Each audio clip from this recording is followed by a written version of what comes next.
9 FM Merkuri, informatif, inspiratif. Salam sehat untuk kita semua, sahabat Merkuri. Sekarang saya sudah bersama Farah dari Magnet Solusi Integra, MSI Consulting.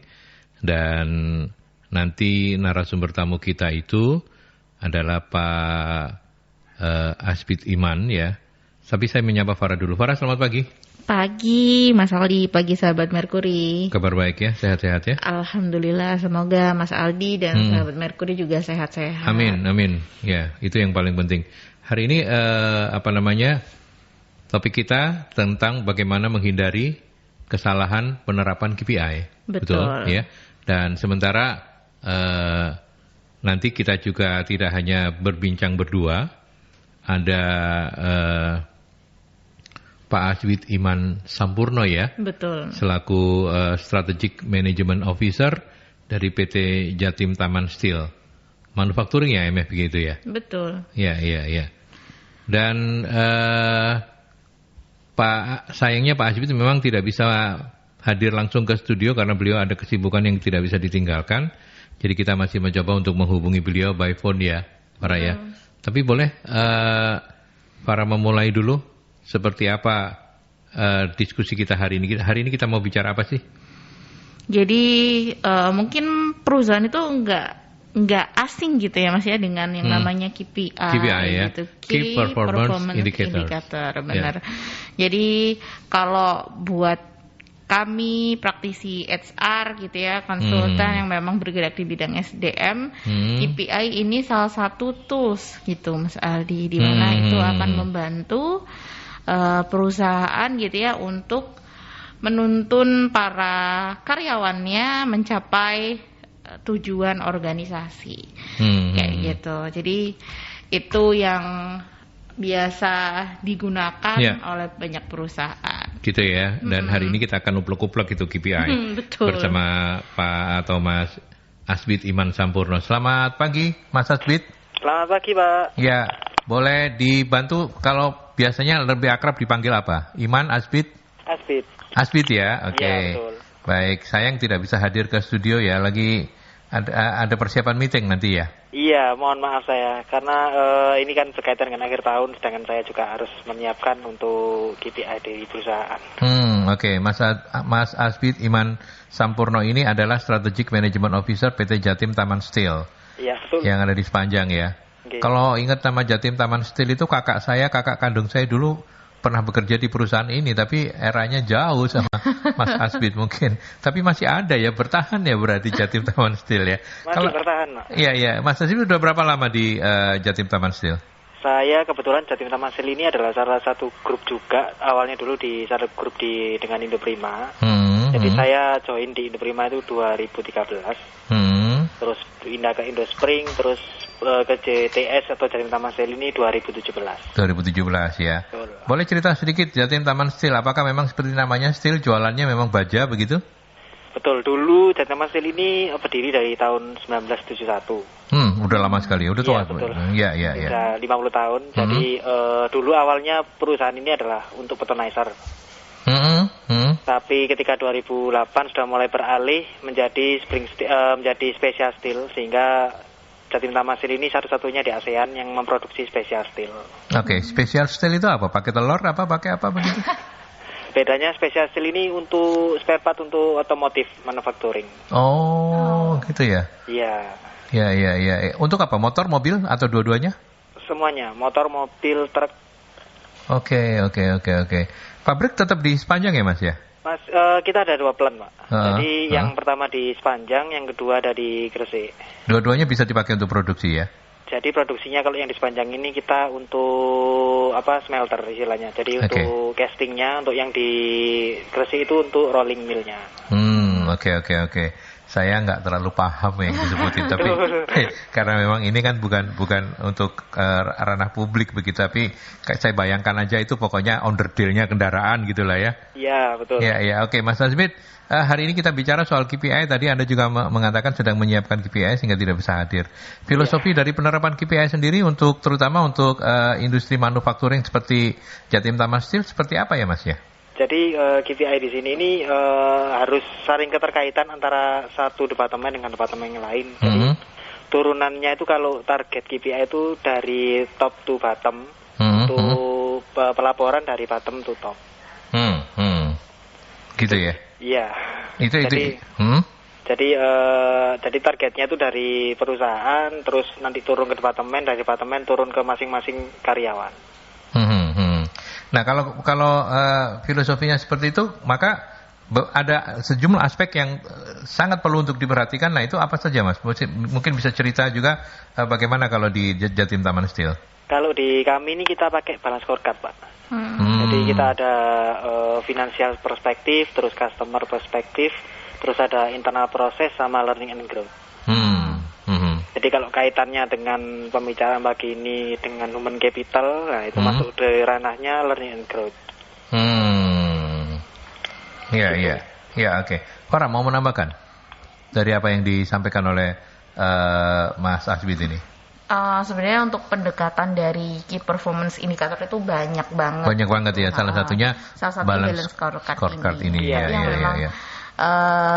Mungkin filosofi mendasarnya gitu ya Mas Aldi itu lebih ke smart kita sebutnya gitu. Metode mungkin, smart ya. Betul, metode smart. Mungkin Pak Mas Asbit juga nggak asing gitu kan karena udah berkecimpung lama juga di KPI sendiri. Jadi smart itu pertama S-nya itu spesifik gitu. Jadi ketika kita membuat sebuah indikator untuk mencapai target keberhasilan gitu ya Mas Aldian, nah kita harus membuat itu sespesifik mungkin gitu. Jadi jelas apa sih yang memang harus diukur gitu kan. Terus M-nya adalah measurable. Jadi terukur gitu. Jangan sampai ketika kita sudah bikin kok kayaknya nggak jelas nih ukurannya apa nih kan. Kalau secara kayak science kan biasanya kan ada kilo gitu kan. Nah kalau di key performance indicator juga harus ada measurable-nya gitu. Terus A-nya itu achievable. Jadi harus bisa dicapai. Jangan sampai gitu ya bikin KPI tapi itu mustahil gitu. Misalkan sales.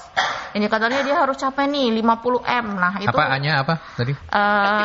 Achievable. Oh iya. Gitu. Okay. Jadi kalau misalkan sales dikasih target 50M, itu kan udah nggak mungkin gitu. Misalkan memang pasarnya nggak ada gitu. Nah, itu sebaiknya tidak seperti itu karena nanti juga nggak akan berfungsi dengan baik gitu kan KPI-nya. Terus juga ada R-nya itu relevan. Jadi memang sesuai dengan mungkin jabatan atau tuposinya gitu ya.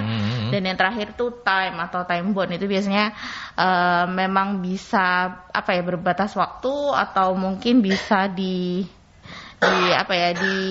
tahu gitu ya berapa lama kita mencapainya karena memang biasanya KPI itu bisa digunakan 3 bulanan, 6 bulanan atau 1 tahunan dan itu memang digunakan untuk evaluasi dari karyawannya. Nanti pendekatan lainnya memang bisa melalui balance scorecard atau mungkin lain-lain yang memang sesuai dengan kebutuhan perusahaan.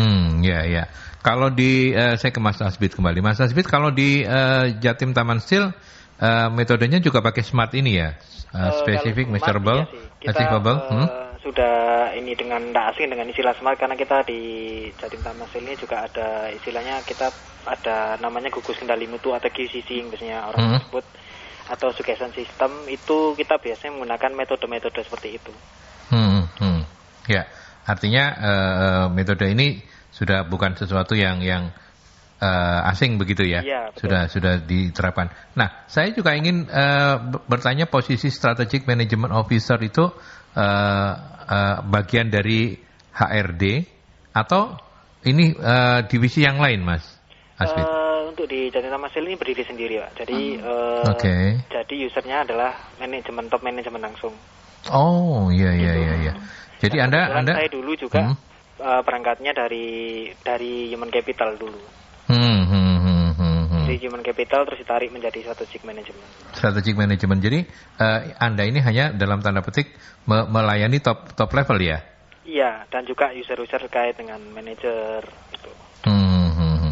Jadi mungkin memang lebih strategis seperti nama divisi ini jadi hanya berpikir sesuatu yang strategis berbeda dengan HRD ya? Iya berbeda. Tapi ada kaitannya tadi kami yang merumuskan KPI-nya nanti di HRD ini menerjemahkan KPI ini menjadi target individual seseorang. Jadi Anda ini boleh disebut sebagai think tank gitu ya? Iya, betul. Think tanknya perusahaan gitu. Nah, ketika pandemik, Jatim Taman Steel juga ikut merasakan dampaknya, Mas Asbit? Kebetulan karena kita material manufacturing, kita hanya merasakan di 3 bulan saja di awal 2020, jadi di bulan Mei. Karena untuk material manufacturing ini kan sistemnya adalah 3 bulan untuk apa dari pemesanan menjadi order itu. Oke. Jadi nggak terlalu berdampak terhadap pandemi. Oke. Jadi 3 bulan pertama itu mungkin karena semua konsolidasi sehingga pesanan juga agak ada ini ya. Iya. Tersendat yang begitu ya. Sebenarnya terkait dengan adanya PSBB atau PPKM. Jadi sehingga customer kan jalurnya ditutup semua sehingga susah gitu. Tetapi sebenarnya yang memanfaatkan produk Anda ini lebih ke end user atau lebih ke apa namanya? Bisnis gitu ya. Iya. B2B kita. B2B. B2B kan ya? Kita dengan ATPM. Oke. Nah, Honda, motor gitu. Oke. Nah, kemudian apa tadi Anda menyebut dengan PPKM atau PSBB begitu ya? Iya. Itu apa kaitannya? Artinya kan Anda B2B jadi bisa jalan aja nggak masalah begitu ya? Jadi kaitannya adalah terkait dengan pengirimannya sih, lebih ke arah delivery-nya. Dan yang sangat berdampak terakhir kemarin adalah terkait dengan oksigen ya. Karena ketika adanya ledakan kedua COVID ini yang kemarin bulan Juli sampai Agustus itu sehingga industri ini oksigennya dialihkan ke kesehatan. Jadi karena kami menggunakan oksigen sangat banyak sehingga terpengaruh terhadap itu.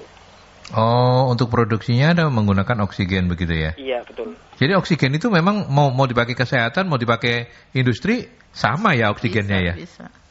Sama ya, bukan oh ini oksigen khusus untuk industri, enggak ya, sama ya? Sebenarnya agak berbeda karena yang untuk industri biasanya kadarnya lebih tinggi.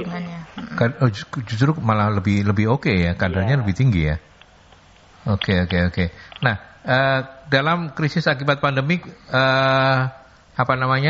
di Jatim Taman Steel sendiri di divisi Anda, bagaimana kemudian mereview kembali KPI yang sudah ada agar tetap bisa menjadi sumber motivasi dari karyawan? Kan kita tahu bahwa pandemi ini menyebabkan mungkin harus WFH atau apa, kecuali di produksi ya. Kalau di Jatim Taman Steel sendiri seperti apa selama ini, Mas? Kalau di Jatim Taman Steel ini kebetulan kami adalah sektor kritikal ya, karena kita juga dari terkait dengan sektor kritikal itu sendiri. Jadi kita nggak terpengaruh terhadap WFH atau WFO. Jadi semuanya WFH. Semua WFO. WFO ya? Yes. Oh, sampai hari ini ya? Sampai hari ini. Oke, ya. Karena di perindustrian pun juga aturannya juga sangat jelas, kami juga 100% harus WFO.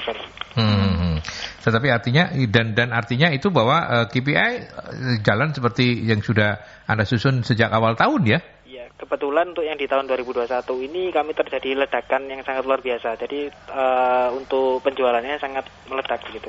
Oh, kenapa?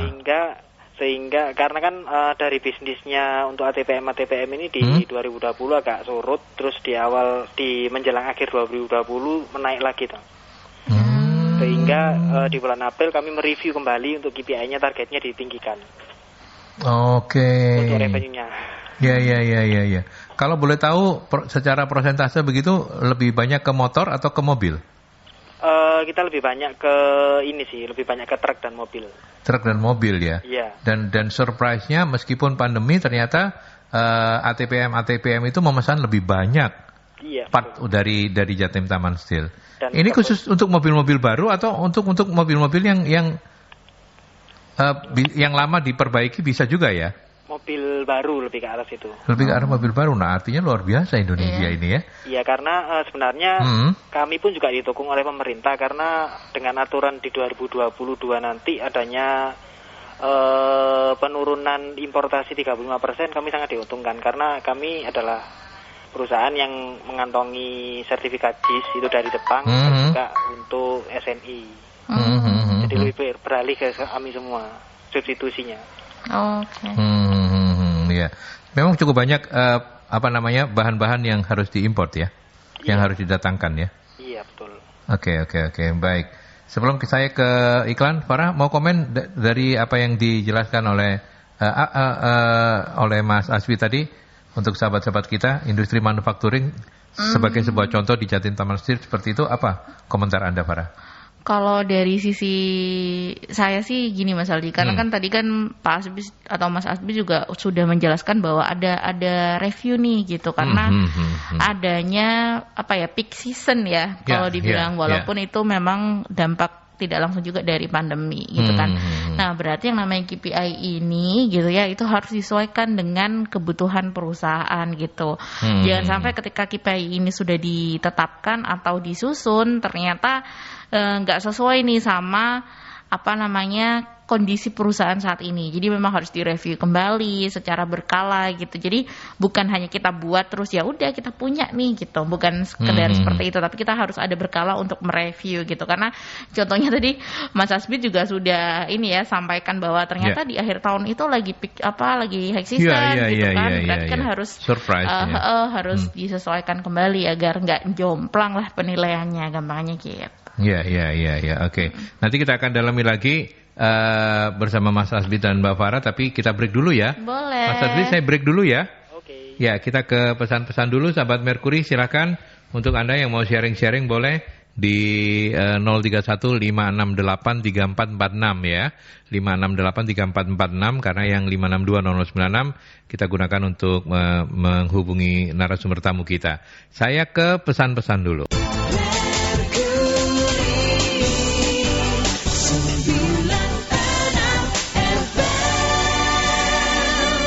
Ya, sebelum ke para narasumber, saya mengingatkan saja salah satu resep bisnis survive di masa pandemi adalah dengan cara beralih ke digital, dan sekarang ini ada aplikasi Toko, T-O-K-K-O, Toko dengan double K, yang pasti bisa bikin jualan online Anda makin gampang.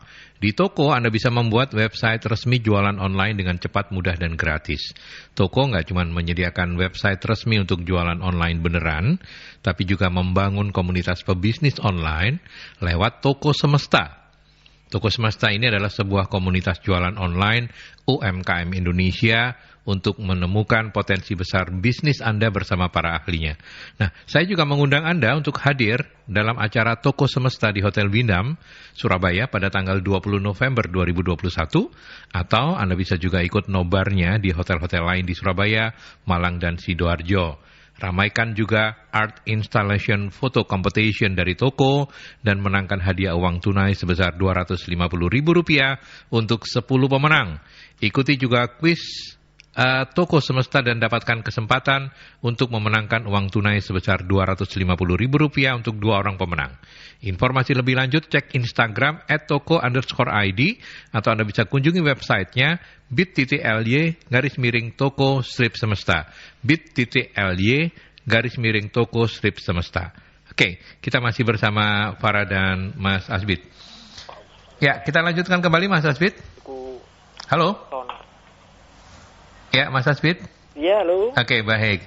Ya, kita lanjut kembali obrolan kita, dan kalau kita balik lagi ke topik kita tentang penetapan atau penerapan KPI. Kalau di Jatim Taman Steel sendiri tadi Farah sampaikan KPI itu macam-macam ya Farah ya. Ada yang 3 bulanan, 6 bulanan, tahunan. Kalau di Jatim Taman Steel seperti apa Mas? Kita settingnya memang tahunan, tapi kita reviewnya setiap bulan. Oh, reviewnya tiap bulan begitu ya? Jadi ada namanya KMI, ada namanya Performance Monthly Review, jadi PMR istilahnya. Atau RAB kalau umumnya itu. Nah, kalau bicara soal perangkat manajemen yang harus disiapkan untuk bisa berjalan sesuai dengan filosofi penetapan KPI, apa jawabannya Mas? Yang perangkat yang harus disiapkan, jadi biasanya saya menjelang semester 1, setelah akhir semester 1 saya melakukan analisa-analisa baik dari eksternal maupun dari internal menggunakan tools-tools yang ada. Jadi istilahnya kalau eksternal kami biasanya memakai Pestle. Gitu. Terus di internal kami bisa menggunakan value chain kayak gitu. Terus CKSF dan sebagainya. Hingga menjadi suatu kesatuan dan dibikinkan SWOT, terus dibuatkan balance scorecard. Jadi setelah KPI-nya terbentuk, kita turunkan masing-masing mulai dari perusahaan, company, terus diturunkan menjadi direktorat, diturunkan lagi menjadi departemen, terus menjadi aktivitas untuk perseorangan. Kalau di kami ini KPI-nya perseorangan namanya ada IPC, Individual Performance Contract. Jadi IPC ini nanti yang akan dikontrol manajer masing-masing, entah itu 2 mingguan atau 1 bulanan. Jadi ada penilaian prestasinya itu setiap bulan. Oh, penilaian prestasinya setiap bulan dengan pendekatan IPC ini begitu ya. Ada berapa karyawan keseluruhan di Jatim Taman Steel? Di Jatim Taman Steel ini per akhir Oktober kemarin 991. 900 ya? Yes. Oke, 900. Kemudian Anda harus menyiapkan itu satu-satu begitu ya? Iya. Luar biasa ya. Ada berapa personil di strategic management? Kalau di officer ini? Manajemennya kebetulan saya sendirian. Wow. Bisa nggak pulang dong kalau yang menjelang akhir tahun begini ya? Kalau yang menjelang akhir tahun ini sebenarnya lebih ke arah tugasnya dari tim Human Capital untuk melakukan penilaian performance appraisal setiap akhir tahun itu. Oh gitu? Iya. Bukan tugasnya Anda. Jadi kalau sibuk-sibuknya Mas Asbit itu pada bulan-bulan apa ya? Bulan-bulan sekarang. Bulan-bulan sekarang ini karena menyiapkan untuk tahun depan begitu ya? Betul. Oke, baik. Farah, apa lagi yang menarik dari yang saya sudah obrolkan dengan Mas Asbit terkait dengan KPI ini? Mungkin tools-nya sih Mas. Jadi KPI itu memang tools untuk perusahaan gitu kan, tapi diaplikasikan dalam bentuk apa gitu. Mungkin secara praktisnya gitu ya, biasanya itu memang berbentuk kuesioner juga bisa. Kemudian perusahaan juga bisa membuat perangkat yang tersistem gitu ya Mas ya. Jadi memang fungsinya adalah monitoring. Jadi KPI ini tidak akan lepas dari monitoring perusahaan gitu ya, yang nanti itu akan diturunkan dari pengawasan supervisor atau mungkin manajernya gitu ya, dimana semakin baik sistem yang sudah diciptakan dan selalu diupdate oleh perusahaan itu akan membantu bagaimana monitoring KPI ini berjalan gitu.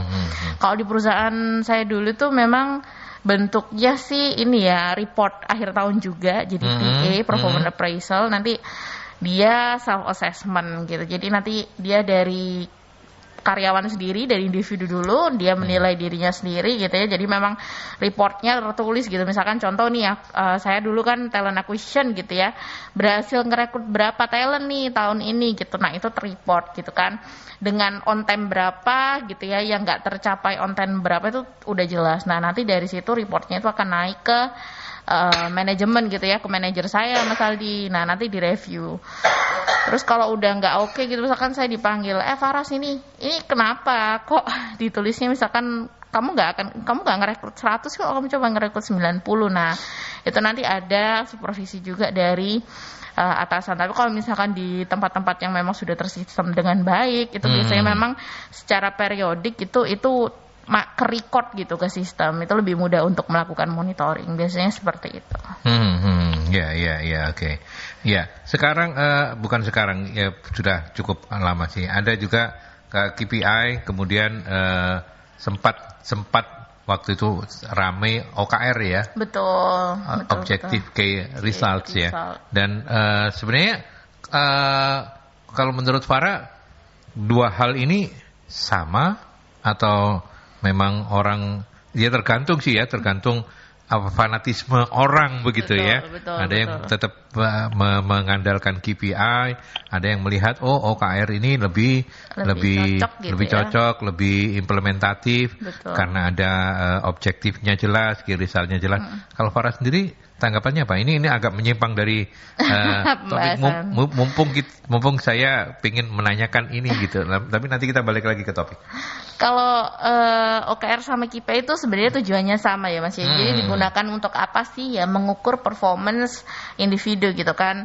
Tapi biasanya OKR itu lebih digunakan pada jangka pendek gitu. Jadi mau sifatnya mingguan, bulanan gitu ya, itu lebih jelas di OKR. Nah kalau key performance indicator itu lebih global gitu. Jadi secara keseluruhan biasanya digunakan untuk tahunan kayak gitu. Jadi kalau misalkan memang kebutuhan perusahaan adalah istilahnya kayak by project gitu ya, Mas ya, kerjanya itu mungkin lebih cocok ke OKR. OKR ya. Karena kan mungkin setiap project itu berbeda gitu ya. Tapi kalau misalkan memang sudah perusahaan itu bergulir tahunan, misalkan kayak produksi gitu kan, tuh udah jelas tuh mesin jalan berapa gitu kan, menghasilkan berapa. Nah, mungkin KPI akan lebih jauh lebih itu ya. Gitu. Itu pendapatnya Farah. Saya menanyakan ke Mas Asbit. Kalau Mas Asbit sendiri melihat antara KPI dengan OKR seperti apa, Mas?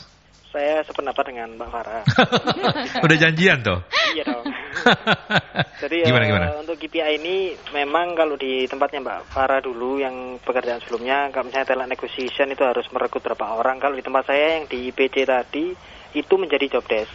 Terus untuk yang KPI improvement project ini yang dari turunan dari setiap tahunnya yang kita setting KPI-nya tadi. Jadi ada double. Jadi KPI dari jabatan itu tersendiri dan KPI dari untuk mendukung strategi dari perusahaan. Ya, artinya di Jatim Taman Hasil kalau misalnya dipakai model OKR kurang oke ya, kurang cocok ya? Kurang. Jadi kita menggabungkan itu sebenarnya. Menggabungkan itu ya. Jadi perkawinan dari OKR dan KPI begitu ya? Betul. Ya. Oke. Nah, ini adalah bulan-bulan Anda sibuk begitu Mas Asbit. Nah, tentu ini dimulainya tentu dari evaluasi pencapaian di tahun ini begitu ya. Iya. Nah, dalam situasi misalnya masih dalam situasi pandemi, ya ada blessing begitu ya yang disampaikan oleh Mas Asbit bahwa menjelang akhir tahun ternyata pesanannya naik tinggi gitu.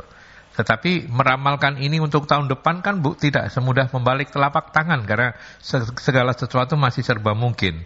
Iya. Bisa cerita nggak seperti apa dalam situasi seperti ini kemudian Anda menstrategikan KPI untuk Jatim Taman Hasil ini, Mas?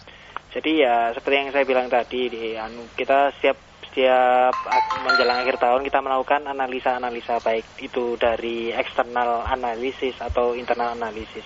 Jadi kalau yang kita bisa memprediksi dari melakukan analisa tersebut untuk kedepannya nanti peluangnya seperti ini nih ya, ke manajemen seperti itu. Dan juga kita mendapatkan informasi dari customer kami. Jadi misalnya ini nanti proyeksinya seperti ini. Jadi sehingga kita sudah mendapatkan hal yang pasti gitu. Jadi artinya sudah bisa dievaluasi ya. Kalau pandemi atau mungkin karena pandemi memang tidak berpengaruh ya. Jadi makanya pertanyaan saya salah gitu ya. Sebenarnya berpengaruh sih Mas. Iya. Jadi sebenarnya dengan adanya pandemi ini kami mengeluarkan KPI baru. Jadi terkait dengan kita menghindari COVID untuk karyawan. Jadi kita ada targetnya sendiri untuk kasus COVID tersebut. Lebih ke karyawan begitu ya? Iya betul, karena kebetulan di perusahaan kami untuk penanganan COVID sangat ketat sekali. Iya, tadi sempat disampaikan bahwa tidak ada WFH-an, pokoknya hajar terus begitu ya. Itu artinya bahwa prokesnya memang harus disiapkan luar biasa ya. Betul. Bisa cerita nggak seperti apa Mas Asbit selama masa pandemi ini, bagaimana perusahaan kemudian mengawal? Sempat terjadi ada yang terpapar?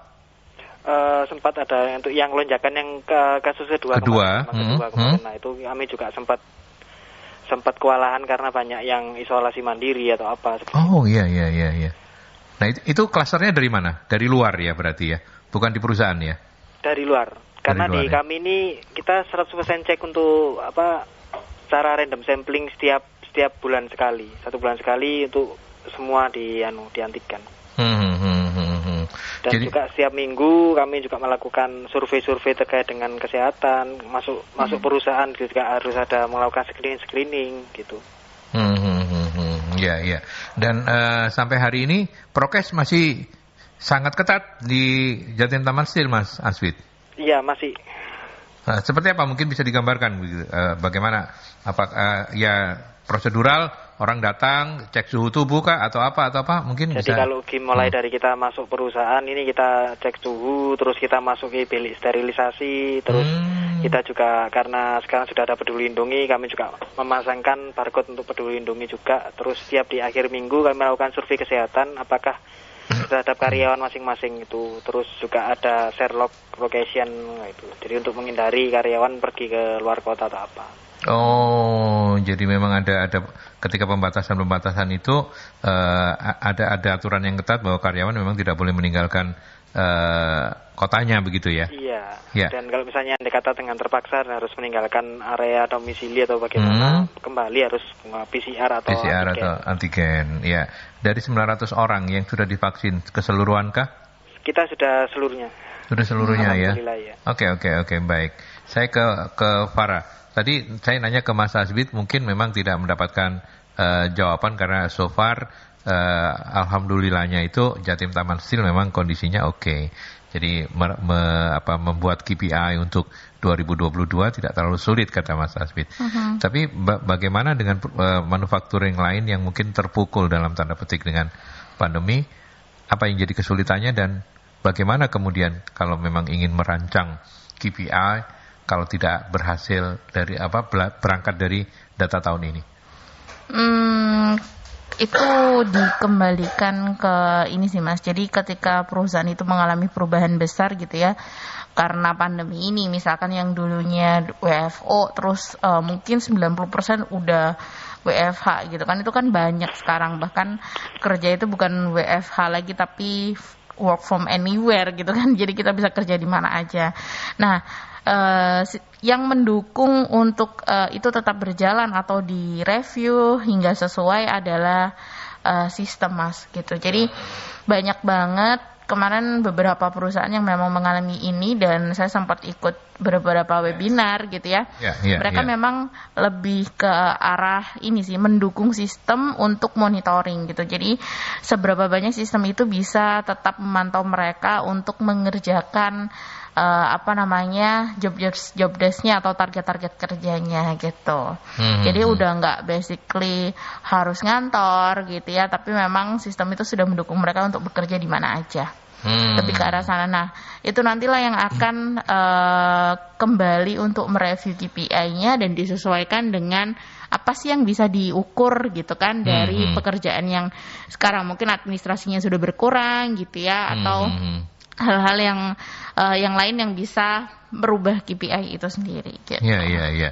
Oke, Mas Asbit, kalau misalnya pencapaian tahun ini ada yang tidak sesuai target begitu untuk pembuatan KPI tahun depannya seperti apa ya? Jadi kalau yang tidak tercapai, karena kami sudah melakukan evaluasinya itu setiap bulanan. Jadi kalau tidak tercapai, nanti kita harus ada correcting action dan juga ininya juga. Jadi di setiap bulannya harus tercapai. Oh, jadi itulah pentingnya kemudian strateginya adalah bulanan begitu ya? Iya, jadi kalau untuk yang berganti tahun, kami kan tergantung dari target dari top manajemen bahwa revenue-nya mau berapa nih, dan juga dengan adanya analisa-analisa tertentu sehingga KPI-nya nggak saklek gitu loh Pak. Jadi KPI nggak hanya itu saja setiap tahun hanya berganti targetnya, enggak. Kita menyesuaikan dari dari keperluannya perusahaan. Ya. Artinya, tapi Anda boleh memberikan masukan kalau misalnya top manajemennya mencanangkan target yang kayaknya ketinggian begitu. Apa ya? Anda mengatakan Pak, kalau jangan segini Pak, ini ngawur ini Pak, begitu ya. Meskipun dalam bahasa yang lain begitu ya. Kebetulan kami kalau di Jatim Taman ini kan kita under Mitsubishi. Jadi kita sering di kayak bulan-bulan ini kami sering melakukan diskusi dari target yang sudah ada, kita melakukan analisa sehingga keluar KPI, terus kita sering diskusi ini KPI-nya ini nggak tercapai loh, nanti targetnya terlalu tinggi atau kita harus menggunakan data. Jadi karena orang Jepang kan seringnya dengan harus berbau data gitu. Ya. Mungkin memang Jatim Taman Steel kebantu karena memang holdingnya ini sudah sangat-sangat terbiasa dengan penggunaan data, sudah terbiasa dengan evaluasi bulanan dan lain sebagainya begitu ya Mas Asbit ya? Betul. Ya. Dan nah kalau kemudian bicara soal reward, seperti apa penerapan reward di Jatim Taman Steel ini? Kalau reward itu biasanya kaitannya dengan performance appraisal, jadi kita menggunakan KPI-nya, pencapaiannya berapa, itu KPI itu sendiri kalau terhadap reward ini penilaiannya 60% lebih. Jadi bobotnya. Selain itu ya kayak seperti biasanya di perusahaan-perusahaan yang lain seperti kayak absensi, terus terkait dengan inovasi dari karyawan tersebut. Nah, sehingga penilaiannya ada, terus kami melakukan appraisal. Nanti kita appraisalnya ini sendiri pun juga ada ininya setiap setiap jenjangnya nanti didiskusikan lagi antar manajer, terus antar direktorat sampai di level company ada balancingnya. Jadi benar-benar kita seleksi. Ya, artinya ketika memutuskan reward itu tetap melibatkan manajer masing-masing divisi ya? Iya, melibatkan seluruh komponen. Jadi dari level asisten manajer sampai dengan level presiden direktur kita libatkan semua. Tetapi Anda tidak termasuk di dalamnya. Artinya tidak atau ikut juga merumuskan ini rewardnya sekian nih karena kondisinya kayak gini gitu. Kalau merumuskan itu biasanya turunnya dari atas, dari holding. Langsung dari holding begitu ya. Oke. Baik. Sebelum kita ke pesan-pesan lagi, komentarnya Farah dari diskusi yang cukup menarik ini begitu ya. Mungkin reward yang ini sih mungkin pernah saya alami juga gitu ya Mas Andi. Jadi ketika saya pernah melakukan self assessment untuk KPI, kemudian melakukan review KPI saya akhir tahun, kemudian ada proses balancing gitu ya. Biasanya sebenarnya balancing itu ketika mungkin KPI departemennya itu udah kayak ekstrim kanan atau ekstrim kiri banget gitu kan. Biasanya itu memang harus dibalancing. Nah, cuman ada hal unik yang pernah saya alami. Jadi saya tuh pernah mengalami yang namanya reward KPI itu sudah diatur gitu. Maksudnya sudah diatur tuh oke lah kita tahu. Jadi tidak sesuai dengan pencapaian begitu ya? Jadi kayak rumus itu turun dari holding misalkan kayak gitu. Jadi variabel pengkalinya itu udah ada gitu kan. Cuman setiap departemen itu sebenarnya udah dijatah sih gitu. Jadi kamu mau dapat reward berapa, karena bentuknya waktu itu nominal gitu ya. Jadi berapa kali gaji gitu kan. Nah itu sudah dibatasi dari atas gitu. Dan juga memang mungkin di perusahaan itu kebetulan ada kepentingan gitu ya, dimana mungkin yang nilainya terlalu nggak oke, karena kan itu mempengaruhi nilai manajernya misalnya gitu ya Mas. Nah itu ada katrol-katrolan gitu ya. Ada katrol-katrolan, walaupun memang balancing itu memang ada gitu. Cuman kan balancing itu memang seharusnya digunakan ketika nilai KPI itu memang ekstrim atas atau ekstrim bawah gitu terjadi gitu. Nah itu saya alamin sih gitu. Cuman untungnya adalah company ini memang company yang cukup fair gitu ya. Jadi bonus tahunan itu memang didapatkan dari KPI ini dan itu diberikan untuk seluruh karyawan gitu. Jadi bukan cuman sekedar istilahnya staff-staff yang udah ini aja, tapi level security, level office boy itu dapat kok gitu, level gardener itu dapat semua gitu. Jadi ya kita walaupun ada kayak gitu tuh kayak ya udahlah gitu, masih so far so well gitu. Cuma nanti ketika mungkin ada oknum yang jahat gitu ya, nah itu yang memang agak hati-hati gitu. Iya. Tetapi yang seperti itu sebenarnya tidak boleh ya. Artinya tidak bagus ya untuk for the long term nggak bagus ya. Maksudnya lebih ke kayak ya nggak fair gitu. Jadi kalau unfair itu betul dan mungkin nggak semuanya tahu gitu Mas gitu. Karena kebetulan kan waktu itu satu departemen yang memang tahu gitu ya terkait dengan hal itu tuh kayak amazing loh, ternyata gini gitu kan. Itu jadi kayak ya ada sedihnya, cuman karena dapatnya ya lumayan ya udahlah gitu masih ya udahlah gitu kan. Cuman nggak oke sih kalau ngomongin transparansi sama fairly. Iya, bocoran dari Farah ini membuat saya harus menunda iklan dulu. Saya mau nanya ke Mas Asbit. Mas Asbit, apa komentar Anda dengan ceritanya Farah, Mas Asbit? Makanya itu di tempatnya kami untuk menghindari unfair tersebut, kami menggunakan bobot KPI ini lebih gede daripada yang lain. Jadi 60% tadi itu ya? Iya, 60-70%. 60-70%. Iya. Sisanya apa, Mas? Sisanya kayak absensi, itu kan sudah tidak bisa dibohongi kalau absensi. Betul. Ya. Jadi KPI pun juga karena kita saling melakukan evaluasi juga tidak bisa dibohongi. Makanya sehingga untuk meminimalisir unfair tersebut kita menggunakan itu bobotnya. Ya. Dan penting juga untuk dipahamkan kepada semua level karyawan tentang KPI mereka begitu ya. Nah itu biasanya seperti apa kalau di Jatim Taman Steel mensosialisasikan itu? Sering menggunakan sosialisasi tersendiri. Jadi kebetulan direktur saya ini sering mengumpulkan orang-orang ini untuk orang-orang, terutama orang-orang yang ada di operasional. Jadi saya dikumpulkan mulai dari level supervisor sampai dengan level GM-nya dikumpulkan. Ini harus sosialisasikan dengan benar. Ketika sudah setting goals-nya untuk KPI individu sendiri, nanti tim human capital pun sendiri sudah mengawal juga gitu. Apakah ini sudah relevan juga? Ya, dengan begitu maka yang unfair bisa direduksi ya. Iya, betul. Ya, oke, baik. Terima kasih. Nanti kita masih punya satu sesi lagi, Mas Asbit. Oke. Ya, kita break dulu. Bapak, kita break dulu ya. Siap. Saya harus ke pesan-pesan dulu, sahabat Merkuri.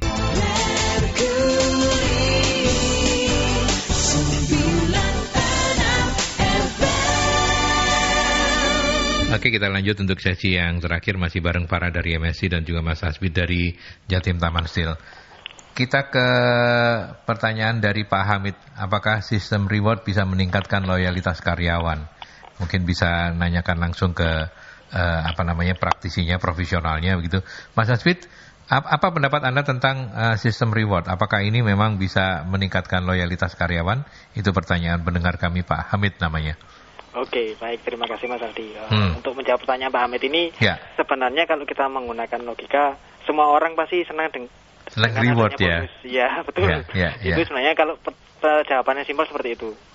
Jadi kalau di tempat kami memang untuk rewarding ini pasti ya seluruh karyawan juga nanti setiap akhir tahunnya. Itu sudah terjadwal istilahnya seperti itu. Jadi ketika tidak ada bonus atau apa, ya karyawan mesti kan resah dengan hal itu. Makanya kami pun salah satu KPI sendiri juga ada terkait dengan penilaian engagement karyawan. Dan antara Merkuri, selamat pagi. Dan antara engagement dengan reward itu sangat erat kaitannya begitu ya? Iya, betul. Oke. Biasanya apa? In natura, apa namanya? Nominal. Nominal. Oke. Baik, kita ke penelpon sebentar. Kalau boleh saya nambahkan sebentar. Oh iya, monggo silakan. Jadi ketika selain reward itu karyawan sendiri kan sebenarnya untuk karyawan bekerja itu juga terkait dengan kondisi lingkungan perusahaan juga. Ya, lingkungan kerja ya. Nggak hanya melulu terhadap uang. Ya. Ketika situasi nggak nyaman ya itu. Itu pengaruh juga untuk engagement dan loyalitas ya. Yes. Ya, oke. Kita ke penelpon dulu. Selamat pagi Merkuri. Selamat pagi. Assalamualaikum warahmatullahi wabarakatuh. Waalaikumsalam Pak Sumarwito, monggo silakan. Iya, ini saya mohon maaf ya pada Mas Aldi sama Mas Dewa bahwa mungkin kemarin itu topiknya saya nggak nyambung ya, karena aku cuma lulusan SMP ya. Jadi saya nggak nyambung, jadi mungkin saya yang salah. Saya mohon maaf pada kru Merkuri juga. Yang ini topik ini moga-moga nyambung ya. Ya, monggo silakan. Apa yang jenenge Mas ini mengalami bahwa sajane sudah benar, masukannya benar, malah dipecat ya, karena pimpinan juga itu, dan pimpinan juga pengen memasukkan KKN keluarganya. Saya sendiri juga gitu, siapa itu adik saya jadi top BUMN, saya ngomong aku kok aku langsung lebokno uang bisa. Tapi itu adik saya nggak berbuat apa-apa, itu juga begitu. Jadi juga perusahaan ini juga membantu UKM. UKM itu sekarang kan banyak perusahaan yang dengan penggebu-gebu membantu UKM sekitarnya apa gitu. Kira-kira ada nggak begitu? Dan lagi kejelekan perusahaan ini apa? Jadi ojo api itu kejelekannya apa kan? Pokoknya aku loh kejelekannya aku yuk dulurku ngene tak ngomong dulurku itu korupsi dulu kan tak omong no. Terima kasih. Baik. Assalamualaikum warahmatullahi wabarakatuh. Waalaikumsalam. Monggo Mas Asbit, mana yang mau dijawab? Semuanya juga boleh. Kalau kejelekan perusahaan enggak lah ya. Ya, tapi soal KKN ini barangkali bukan rahasia lagi lah. Bagaimana kalau di Jatim Taman Steel? Kalau di kami berusaha untuk minimalisir KKN lewat ketika kita seleksi karyawan, kita juga cek background checknya. Jadi misalnya kita cek kakaknya ini apa dengan ada saudara yang di sini, even saudara pun sendiri itu kita juga cek. Jadi kalau misalnya masih berbau saudara, kita minimalisir itu. Ya, so far Anda belum pernah mengalami seperti yang dicontohkan Pak Sumarwito ya. Artinya ada pimpinan yang kemudian dalam tanda petik memaksakan kehendak, pokoknya ini harus masuk, nggak tahu gimana caranya. Sepanjang pengalaman Anda bekerja di Jatim Taman Steel seperti apa, Mas? Alhamdulillah kita tidak pernah mengalami hal seperti itu. Gitu ya. Iya. Oke, jadi kalau di perusahaan ini so far so good Pak Sumarwito, masih oke, nggak ada KKN. Kalau soal membantu UMKM, apakah ini mungkin dalam bentuk lain Pak Sumarwito ingin menyampaikan ini adalah CSR atau apa? Monggo silakan kalau mau ditanggapi. Kalau CSR sendiri kita juga melakukan CSR untuk terutama warga sekitar ya juga. Jadi kita sering membantu dengan warga sekitar, misalnya terutama untuk catering kami juga memanfaatkan dari warga sekitar untuk catering makan di perusahaan kami. Gitu. Kalau dari sisi bisnis untuk pelibatan UMKM tidak mungkin karena manufacturing Anda tidak ada kaitannya dengan UMKM ya? Iya betul, karena kami hanya pelaburan baja. Nggak ada UMKM yang ngelebur baja, nggak ada gitu ya? Ada, mungkin ya ini kayak besi tua itu, karena kan bahan baku kami kan juga besi tua. Iya, oke itu ya. Kecuali nanti kalau ketemu Satria Baja Hitam lah ya. Iya betul. Ya oke. Farah mau menambahkan? Mungkin yang saya tambahkan yang sebelum ada penelpon gitu. Sebelum Pak Sumarwito ya, sistem reward ya. Seperti apa? Jadi kalau reward itu memang sebenarnya umumnya identik dengan uang gitu. Tapi untuk zaman sekarang gitu, Mas Aldi, saya tuh menemukan beberapa perusahaan yang dia rewarding tuh nggak uang loh gitu. Contohnya gini. Jadi ini salah satu perusahaan yang dimana dia itu pengelola foto produk gitu, Mas. Kan dari customer atau klien yang memfotokan produknya ke perusahaan ini gitu, atau pasti dia mengirimkan produk kan gitu. Apalagi produk-produk yang memang dia misalkan khusus untuk kosmetik gitu ya, atau khusus untuk produk-produk lain. Nah, karyawan-karyawan yang di dalam perusahaan ini itu memang akan diberikan reward gitu. Rewardnya itu apa? Jadi memang akan digilir untuk ngambil dari sampel produk yang udah difoto tadi gitu. Dan itu menyenangkan loh gitu buat anak-anak muda sekarang gitu kan, karena nggak melulu terkait dengan uang gitu yang harus didapatkan, tapi giliran itu juga kayak di nanti aduh giliranku nih ambil skincare misalkan kayak gitu, itu kan menarik gitu kan. Jadi banyak hal sih yang berhubungan dengan reward dan nggak harus berhubungan dengan uang gitu. Tetapi bahwa kemudian menjawab pertanyaan Pak Hamid, sistem reward meningkatkan loyalitas karyawan, Farah termasuk yang meyakini ya? Betul, pastilah kalau gitu. Saya juga modern gitu pasti Mas gitu. Jadi memang siapa sih yang nggak mau gitu kan? Ya, seperti kata Mas Asfi tadi juga gitu ya. Ada David juga, Pak David atau Mas David. Dasar penetapan KPI yang bagaimana yang bisa memotivasi karyawan, apa bedanya saat pandemi dan sebelum pandemi? Mas Asfi, jawabannya? Dasar penetapan KPI yang bisa memotivasi karyawan. Sebenarnya kita harus, karena basically kalau di tempat kami tanamkan bahwa aim-nya perusahaan ini adalah revenue pasti. Jadi kami selalu menggaung-gaungkan itu terhadap sampai dengan level bawah. Jadi kalau kita melakukan hal yang simpel atau seperti ini, nantinya ini akan mendukung revenue perusahaan. Sehingga kalau revenue perusahaan tercapai pasti ada bonus. Ada rewardnya gitu ya. Jadi kalau saya boleh menambahkan juga yang disampaikan Pak Farah tadi, rewarding selain dengan berbentuk uang, di tempat kami ini sebenarnya juga ada berbentuk lain. Jadi tapi nggak mungkin dalam bentuk dikasih baja gitu, nggak mungkin ya? Kita berbentuk biasanya terkait dengan career development. Oh, jenjang karir ya? Ya betul. Ya, itu menarik itu menarik banget itu. Nah kalau ada beda nggak saat pandemi dan sebelum pandemi untuk penetapan KPI ini?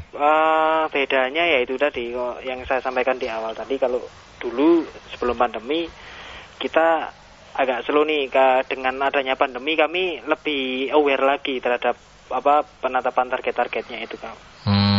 Karena mulai kerasa kan orang-orang, wah ini dampaknya ini lah. Sehingga kami pun juga diuntungkan dengan adanya evaluasi setiap bulannya itu juga, sehingga isu-isu yang terjadi itu kami bisa atasi langsung seperti itu. Oke. Dan kalau bicara soal keyakinan 2022 lebih baik dari tahun ini untuk Jatim Taman Steel, Mas Asbit? Iya, bismillah ya. Bismillah ya gitu ya. Oke, baik. Sebelum kita akhiri, closing statement untuk diskusi kita hari ini, apa Mas? Iya, jadi kalau menentukan target itu harus diketahui oleh seluruh level. Jadi targetnya hanya tidak diketahui oleh level-level tertentu saja. Idealnya target ini harus sampai dengan level bawah. Even OB dan gardener sekalipun harus paham. Mereka harus tahu begitu ya, harus merasa terlibat untuk semakin keterlibatan karyawan terhadap target-target itu sendiri juga akan otomatis menimbulkan engagement karyawan terhadap perusahaan. Oke, baik. Terima kasih banyak waktunya dan ngobrol-ngobrolnya Mas Asbit Iman Sampurno, Strategic Management Officer PT Jatim Taman Steel Manufacturing. Terima kasih, selamat pagi, salam sehat untuk Mas Asbit ya. Selamat pagi. Terima kasih. Terima kasih. Terima kasih. Farah, kita sudah mengakhiri dengan Mas Asbit dan Mbak Farah, apa closing statement Anda? Jadi KPI itu adalah tools gitu ya. Kembali lagi bagaimana SDM itu disadarkan atas tanggung jawab untuk setiap pekerjaannya, Mas Aldi. Gitu. Jadi apapun bentuk penilaian kinerjanya gitu, karena kan nggak semua nih perusahaan pakai KPI gitu Mas ya. Tapi kita sebagai karyawan harus tahu dan harus sadar tugas dan tanggung jawabnya. Begitu. Betul. Ya. Oke, baik. Farah, terima kasih banyak ya. Terima kasih sudah menemani saya di perbincangan pagi hari ini. Sehat-sehat terus ya. Amin, Mas Aldi juga dan keluarga. Amin. Farah juga, keluarga, teman-teman MSI semuanya.